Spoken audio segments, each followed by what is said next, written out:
because for so many of us, the Hulk, you know, there's the duality of the character and all that. All stemmed from a story that Bill Mantlo wrote. Although to this day, Barry Windsor Smith claims he came up with it. But it depicted Bruce Banner's youth and how incredibly abused he was by his father, Brian Banner. And I read that issue, and I had been reading up on a lot of psychological texts at the time.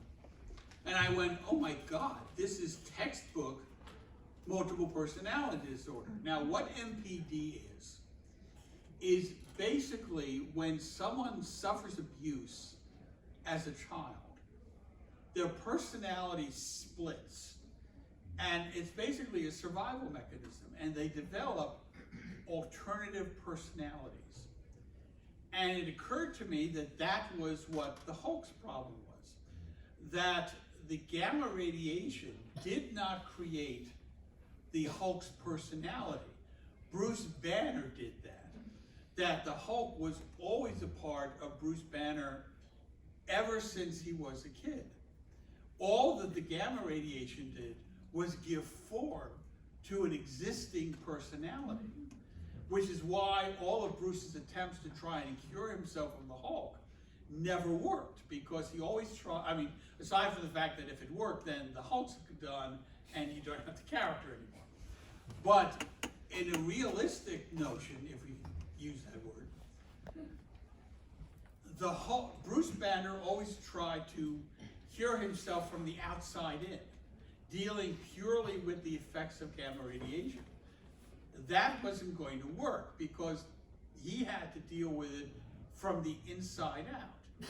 And once I came up with the notion that he suffered from MPD, which nowadays is called a dissociative disorder. They don't call it MPD anymore, but back then that's what it was called. And once I decided that that's what he was suffering from, I resolved that sooner or later I would have a psychiatrist, obviously Doc Samson, sit down with him and a hypnotist and attempt to cure him in the exact actual way that real life psychiatrists endeavor to cure people who in real life suffer from MPD. I hadn't made up MPD. It was an actual psychological condition. Probably the most known sufferer of it was a woman named Sybil, who they made a movie out with Sally Field, who was eventually cured using that exact, notion of hypnosis. I figured the ringmaster would be the hypnotist because, he's the foremost hypnotist in the Marvel Universe. There's certain people, it's like, we only have one lawyer in the Marvel Universe. It's always Matt Murdock. If you go to trial in the Marvel Universe, you always wind up with Matt Murdock. It doesn't matter what the case is, Matt's your guy. It's always nice that She-Hulk ended up getting a little bit of room to be as good an attorney as Matt. Yeah, exactly. It's like there's one cab driver in the Marvel Universe. No matter where you are in New York City, you always wind up with Mark Spector at the wheel. That's right, yeah. It doesn't matter who it is. Anywhere in Manhattan, Mark Spector's driving the cab.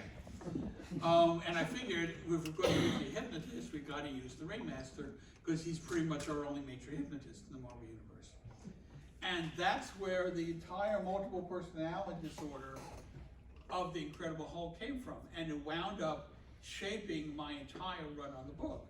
Once I started on it, I knew that eventually I was going to do the issue in which Doc Samson sits there and merges all the personalities into one gestalt character who showed up in Avengers Endgame, which I was very pleased about.